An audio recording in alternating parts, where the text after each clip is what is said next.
আসলে এই পাখিটা তো পোকা খায়, এখন এই পাখিটা মানে রাখাও একটা টাফ হয়ে যাবে একটা রিস্ক। যদিও যেখানে ছিল ওখানে যদি রাখা সম্ভব হতো তাহলে মনে হয় দোকানদার সমস্যা করে লাভ নাই। বাজার কিনে চলেন চলেন চলেন চলেন কত না তার কাছে দোকানদারের রাখে না পাওয়া তো বাজার কিনে রেখে দেয় যেহেতু চলেন চলেন চলেন ধন্যবাদ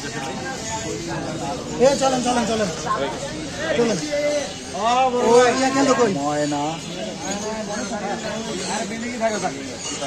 রাখেন রাখেন রাখেন কাউকের বাচ্চা, শালিক, টিয়া পাখি।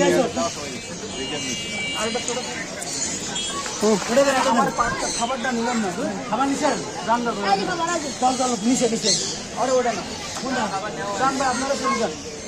আর ছবি উড়াইতো সাথে ছবি না উড়াইলে ওই জন্য লাভ কিছু বোঝে না, তোমার ভিডিও হচ্ছেই না। ছবি না উড়াইলে ওই জন্য লাভ কি বাবা নিজে ছবি